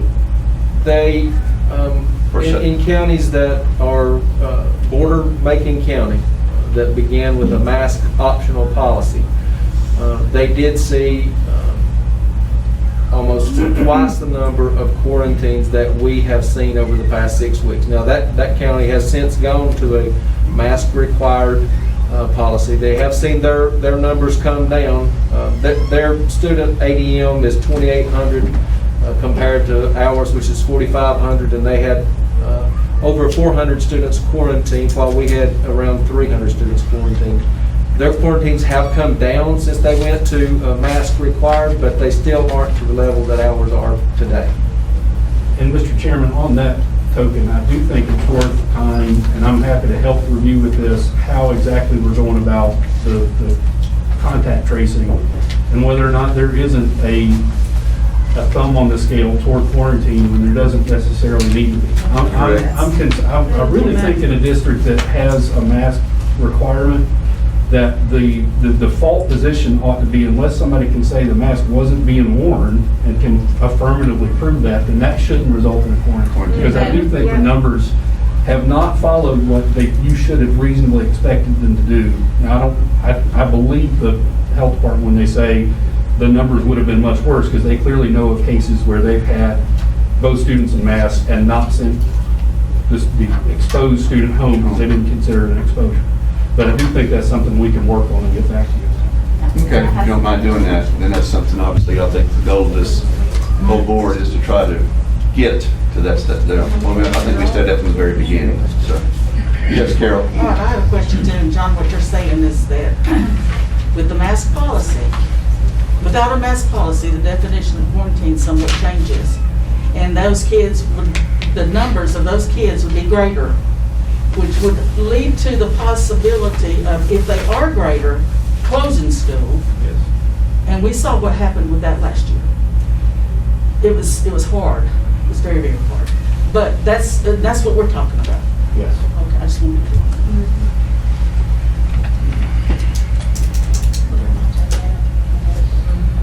All right, board members, any other questions of John? Any other questions of each other? Anything else at this point? We about to take a vote? We are. I'm going to talk. But no, if you discuss, let's get the vote. If we're going to have a vote, let's see where we're at, and then we'll have a discussion about it, Tommy. Does that make sense? Okay. Yeah. So as we said, board, at this time, we have to make a motion in terms of continuing our current policy or going some other way. So I'll open the floor for a vote or a motion at this time. Unfortunately, I think we were all hoping to be in a different position at this board meeting than we were in August. I think we're all disappointed in the numbers. And I would make a motion to continue with mask mandatory as it stands now. Do I hear a second? I'll second. Have a motion second. Now, we open up the floor for discussion by the board members. Mr. Cade? Yeah. You people don't know me, most of you. Some of you do. I spoke out of turn a while ago because I had a lady tell me that the things I did when I saluted my flag and said a prayer, that I was dishonest. That's a bunch of bull. I was born and raised right here. I served 10 years in the military.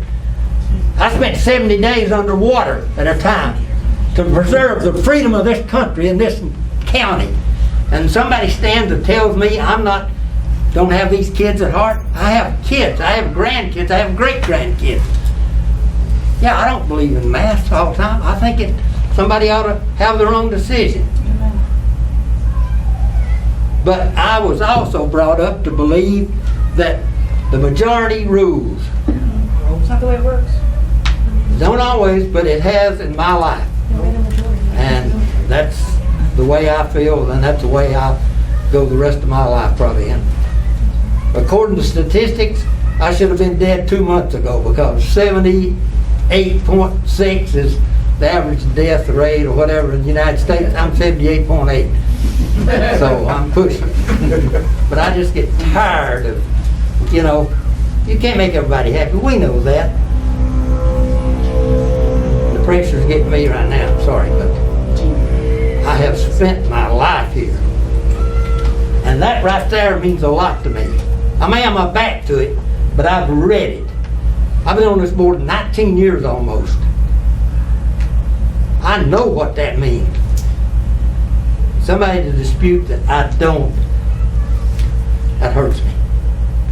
That's my spiel. Stand up. Thank Carol? you, Mr. King. I just want to say one other thing. Some of you I know and some of you I don't know. This is my second term on the board. I have 45 years in education. I was a teacher, and an elementary and middle school teacher. I've been a school administrator, and I have been an exceptional children's director working with children with disabilities a long time. And when I see children in school, and I want kids, I'm a mother, my husband's a retired principal, you all know. I want these kids in school. I don't want masks. I want it to be like it was when I was in school here too, and when I started. But when you get this information, and you see how deadly this is, I've lost 3 of my best friends, and the oldest was 44. I know that doesn't mean a lot, and whatever it means, but when I see these children, they are happy at school. I know masks, I hate them.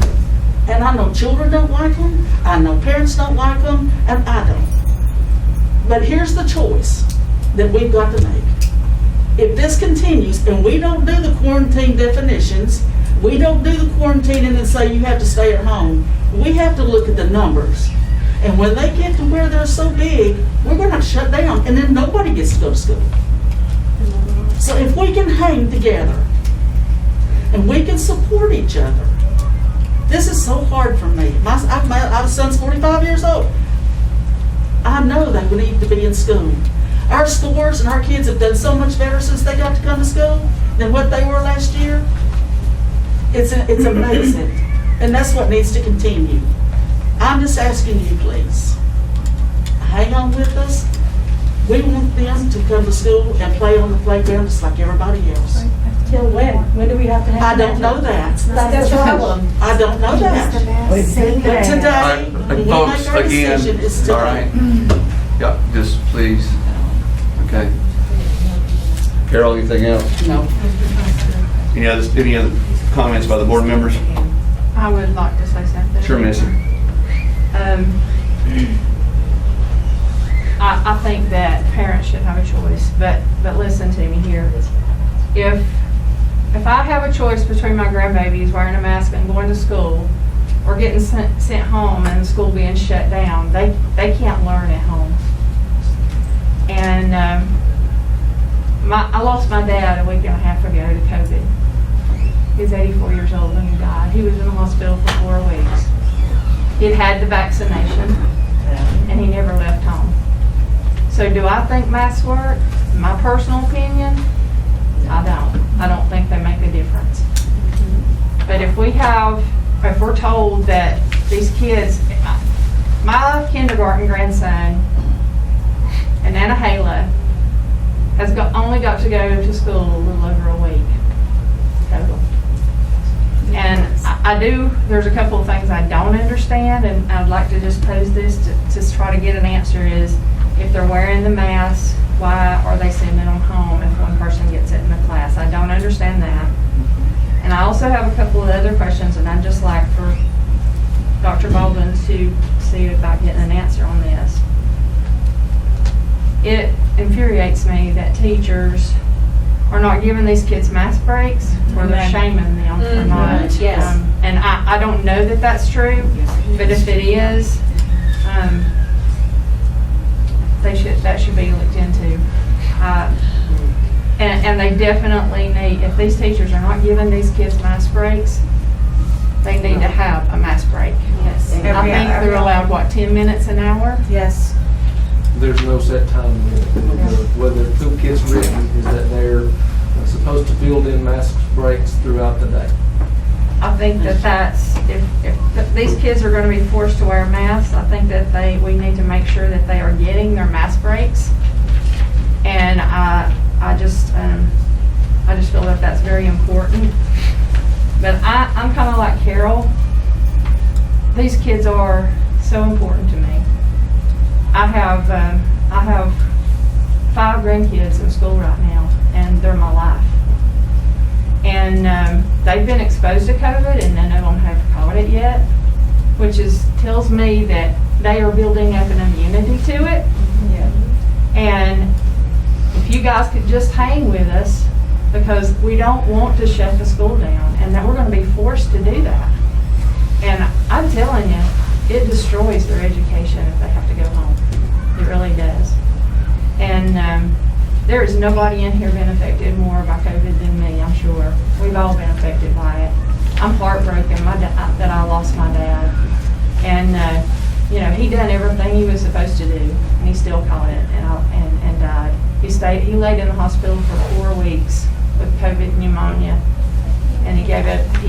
I lost him on September the 16th, and it's horrible.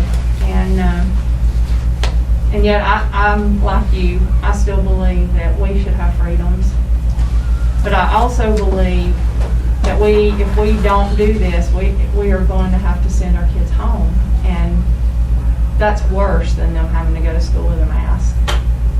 So, but I would like to, make sure that all these kids are getting their mask breaks.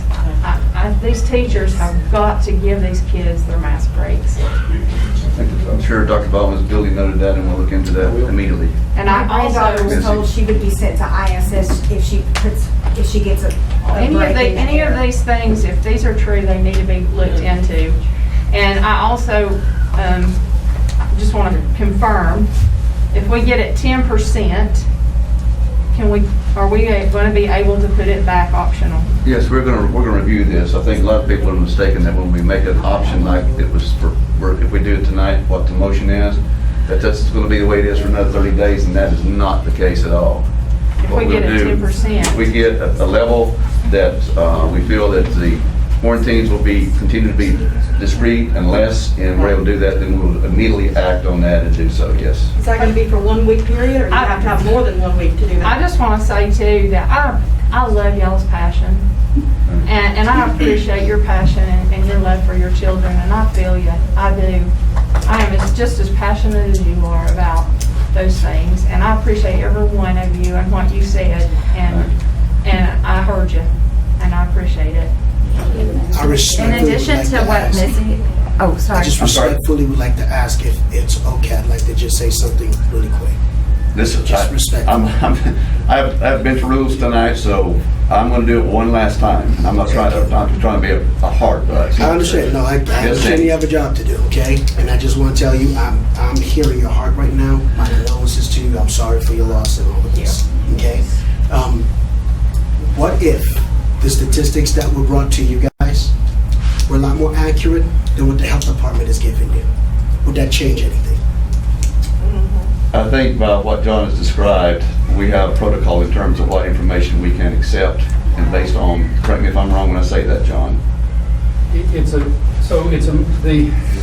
What the health department tells you is going on in the county at any given time is a data point. You know, it's something you take into consideration. You took her recommendation. She does not, the health director does not mandate what your mask policy is.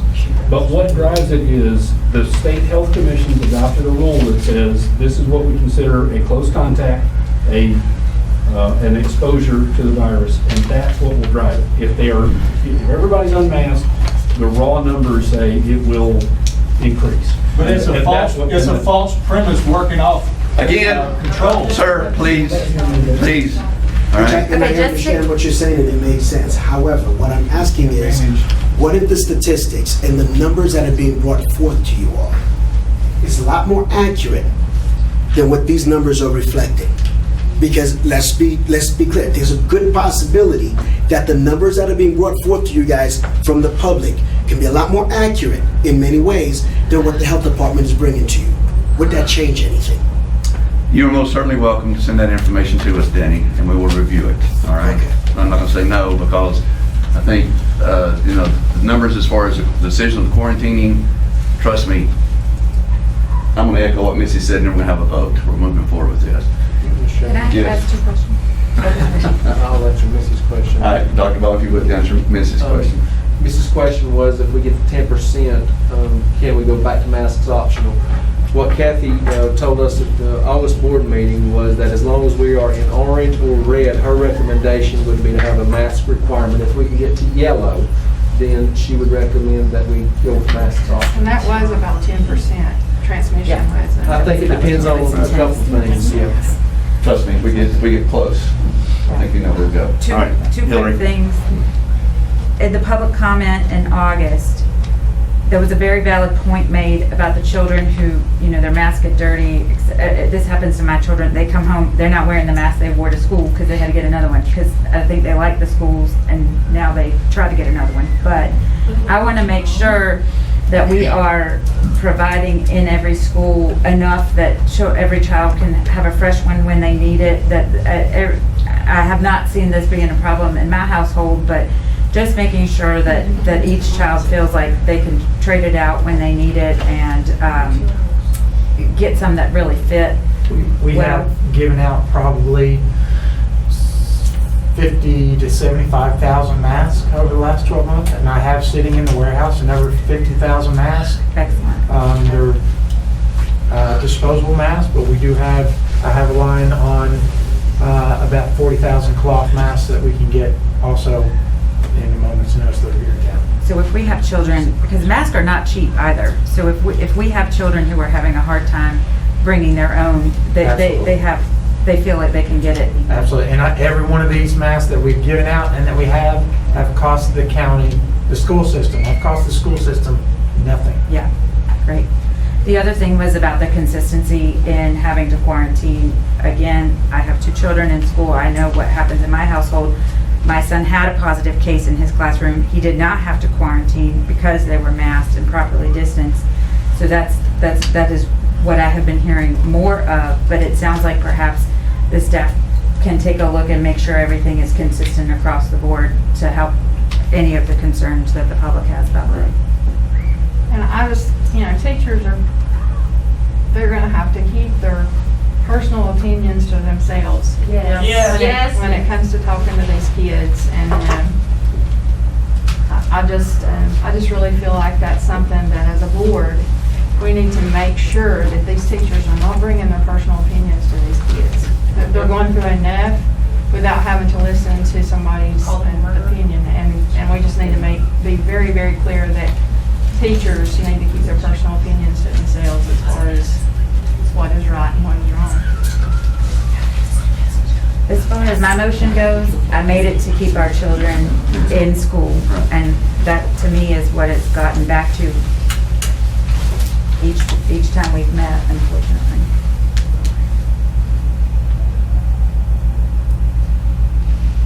We have a motion and we have a second. Any other discussion between the board members? Hearing none at this moment. All in favor of continuing the current mandate, please signify by saying aye. Aye. Those opposed? No. Let it show that the motion passed with a 4-to-1 vote. Thank you, We'll Tom. continue. This time we'll pause. Y'all are welcome to stay for the rest. We're going to pause for a second to give those who would like to leave and go the opportunity to do so.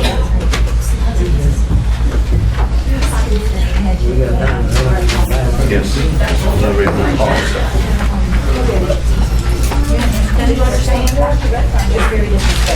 Mr. Cape, I'd like to thank you for your service. And the vote. Is there anything short of a change of leadership in 2022, the elections in 2024, that could change DHHS mandate? Health Commission, by statute requires everybody in the state. And is that an elected board? So I would say Health Commission, I imagine they're appointed. I don't. What terms is incredibly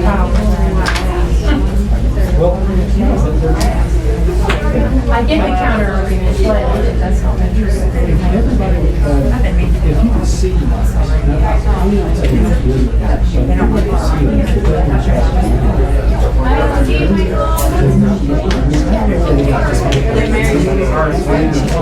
I knew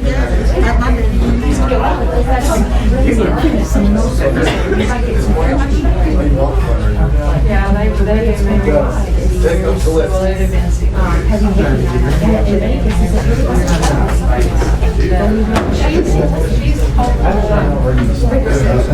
I know, it's a hard spot, we're all trying to, I just wanted to hear from your perspective, there's no solution gotten wrong, but this committee dictates policy. And what happens if the school board doesn't apply that school? Are there legal repercussions? I got you. You got you. also, Union County. Well, I did get somebody to go there. But she has been saying herself to that. Mr. Greenlow? Yes. Thank you for letting me ask my question. All right, I recognize it. I thought you'd be, I knew it was a question born of, you were going to ask a question that wasn't meant inside, your truth for information. So. Well, I appreciate that, and I really feel like you guys should definitely hear that report. On psychological observations, if the urban settings are the only place where Do you they're have going, my email? I don't actually, but Write it down and welcome you to send that to me. yeah, I have my information. You can take one of my cards if you want to. And email me. Would you let me just email you and say, here's mine, if you would, I'm not going to send back. We'll do that. Sure. I would. Thank you, Mr. Greenlow. All right, good day. Have a good night. You too. It's been, I'm very ready, and we're all just trying to figure out, my mom, we're under the pressure of seeing her issue is change nursing, you know what I mean? So I had to take care of my dad, and she was there, and take care of and then she and I can definitely see it in my spirit. Yeah, well, I mean, trust me, I've never been so offended in my life that someone like that would turn and make a statement like that. That's just, We want to keep everybody. it's just not right. They're all 33 months up, just outreach treatment and distancing and curious. Now, his whole family was at the window. We laughed because it was the window, some of us went to the window yesterday, and that whole window was like greasy. Her forehead and her nose was set to the window, you couldn't even see for all those. I told them, we're gonna have to bring some window outside of this window. It's unfortunate that the law allows protected by the media. They're like we're totally but so you were probably I don't see anything open there, right? I know. I was like after a while I felt like it was better for us because and then I know what happened. I decided to follow the sign. And the one there, politician saying. Bobby Coggins. On to Tootsie Pops, right? did it right. Yeah.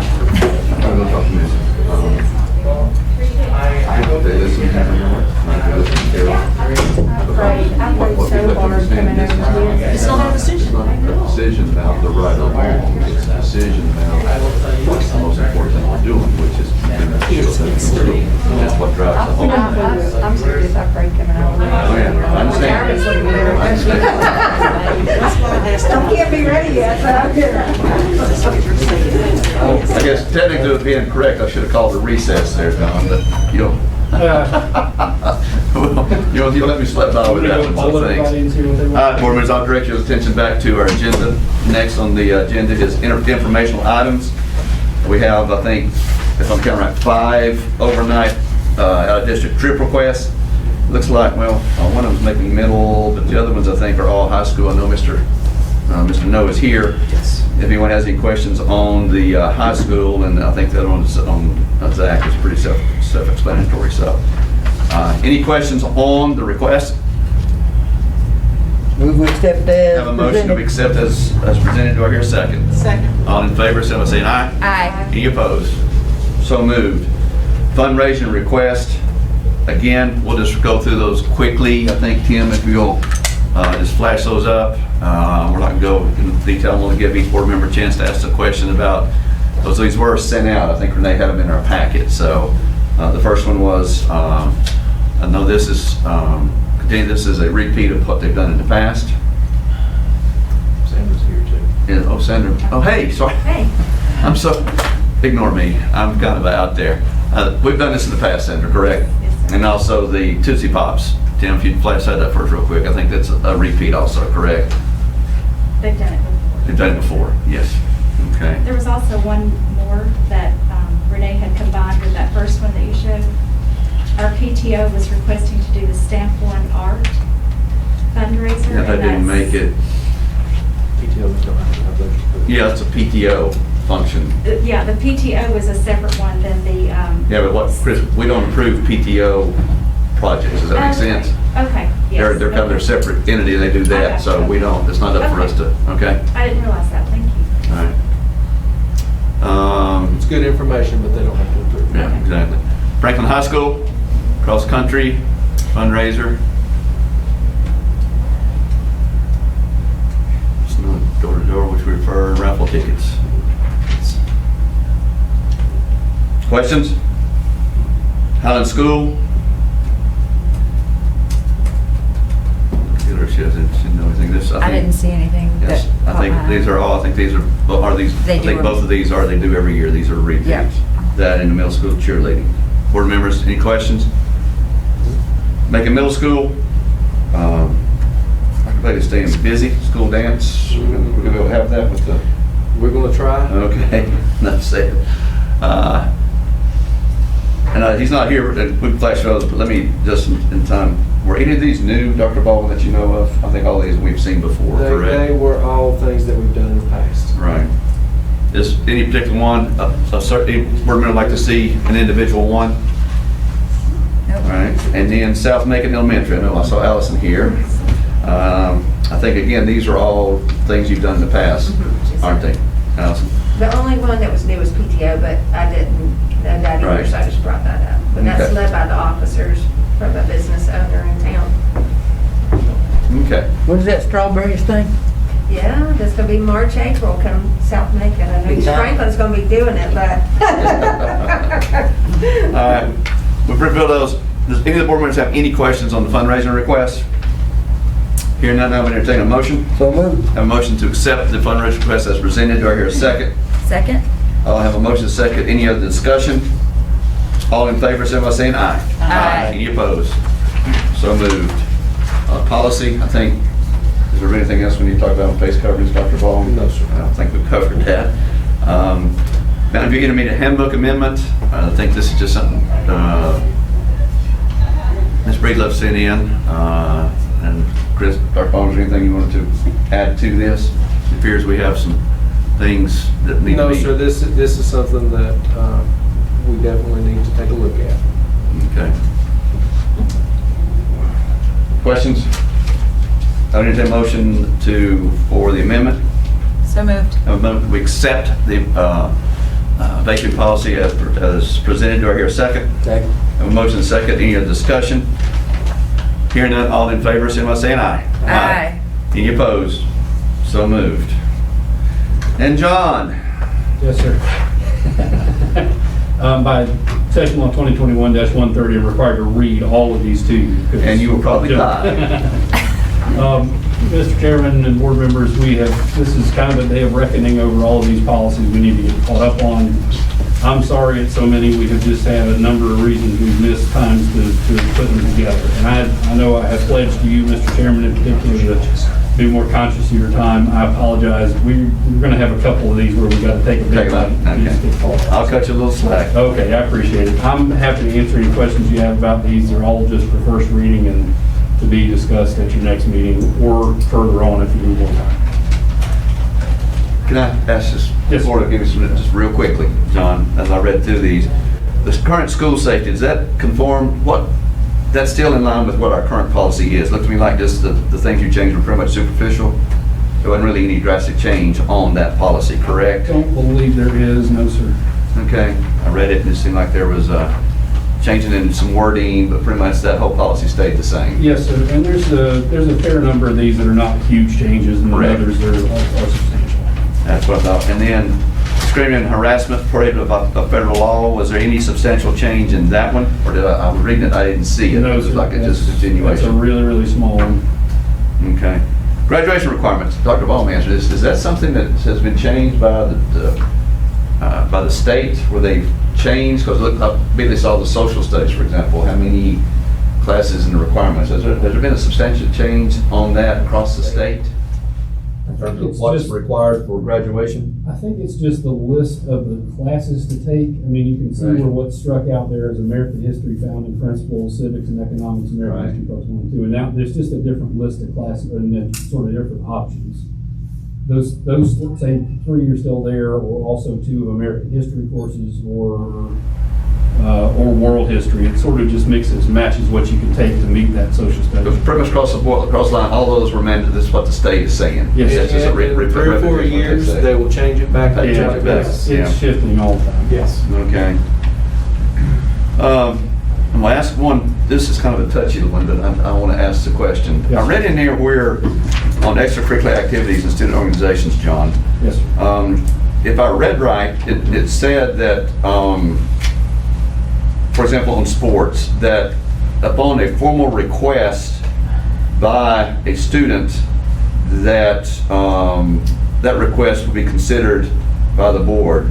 My understanding is that this is about athletics, the North Carolina High School Athletic Association had given us mandated things about the do's and don'ts of that particular scenario. I mean, Assuming the High School Athletic Association still exists. If they still Right. exist by the time you have implemented this policy, right. are you under segment A there about, or section A about the? Well, there was there was, Which page? hang on, I knew I should have pulled it up. Is this in the new language, sir? It is A on the new language. It talks about right below minimum 50% of school days, this and that.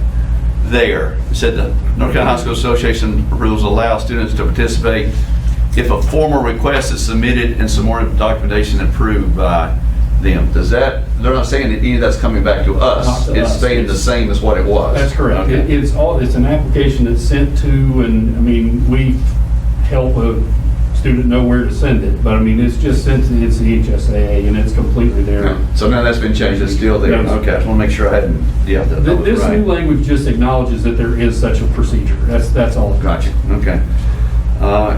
Attendance, where we talked about the number of days of absentee attendance, that's still left up to the board, to the district's discretion, correct? The state has not mandated any certain number of days that you're allowed to miss or anything like that. Basically, they've still left it with us. Are you talking 4,400, the attendance? Yeah, 4,400 attendance. Let me catch it.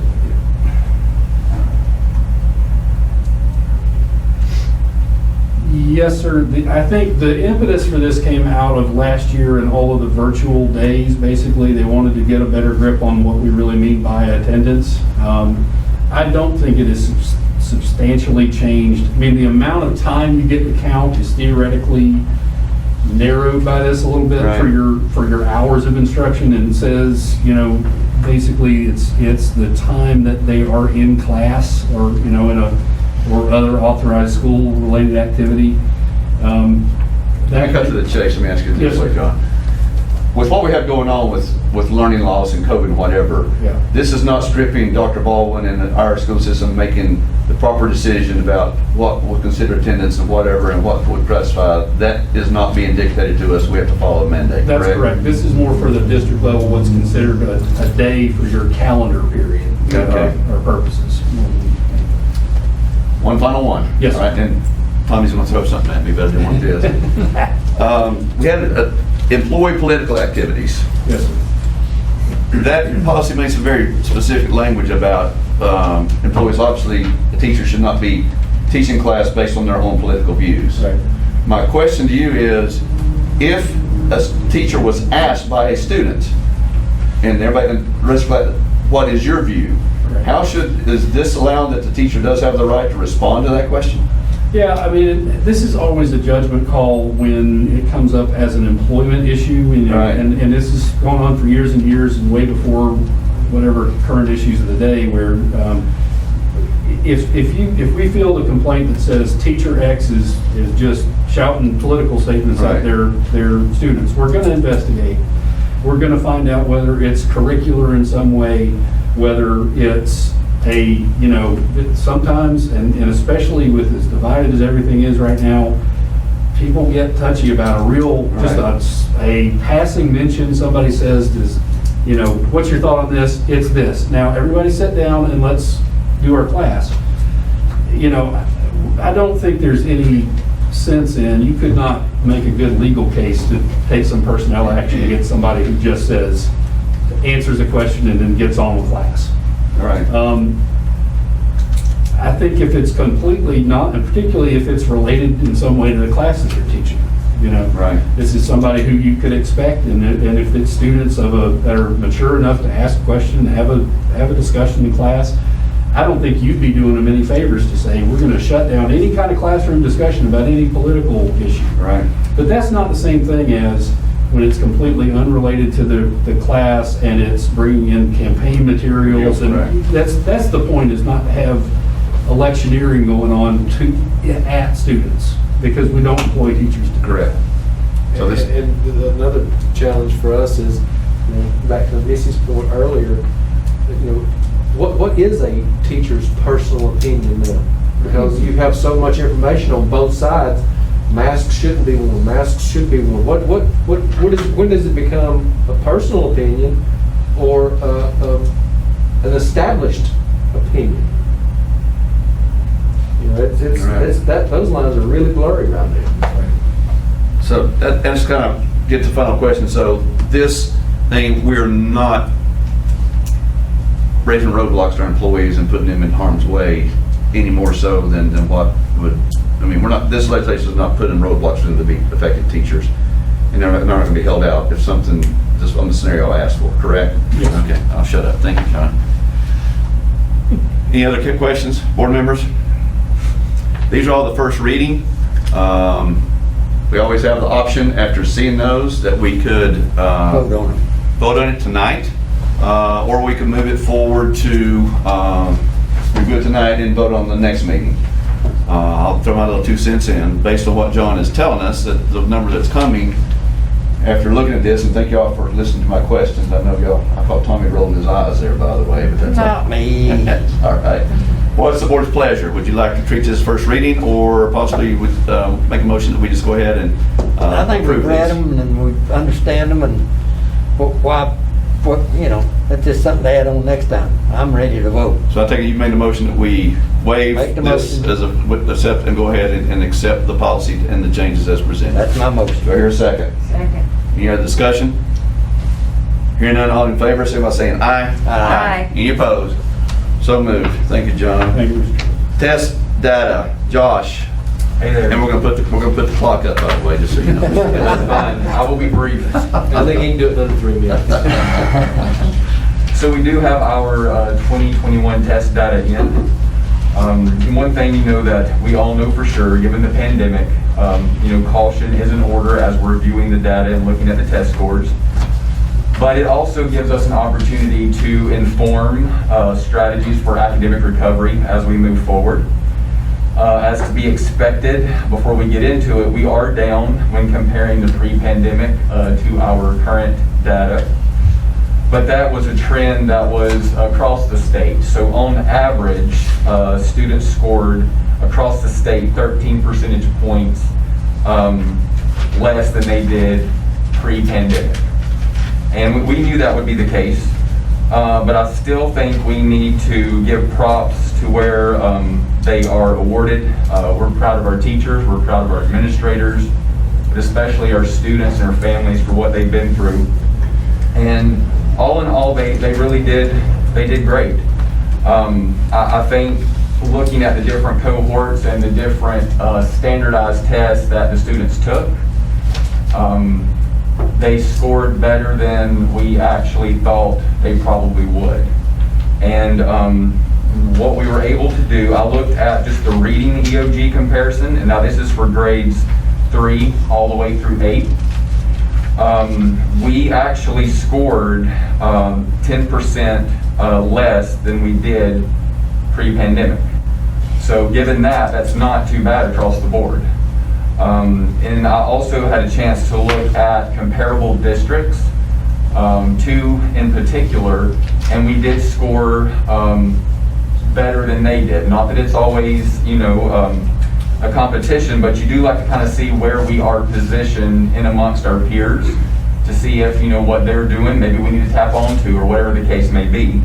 But there were 7 to 6 percentage points difference in regards to our scores than their scores, and we were about 6 to 7% higher than their reading EOG scores, which is good. That means our students, they really laid in there, and our teachers, they were doing some really effective things across the district. And we've seen that time and time again last year. Math was basically the same thing. We definitely dropped a little bit, but all in all, we were able to hang pretty close to everyone else around us, as well as the state average.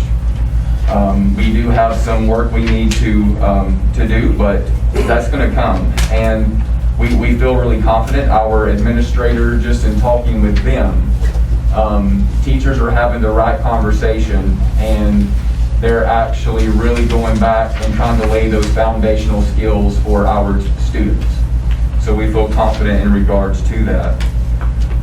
In regards to 5th and 8th grade science, same kind of trend across the board, a slight drop, but we are still hanging along with our peers in regards to what science is looking like across the district.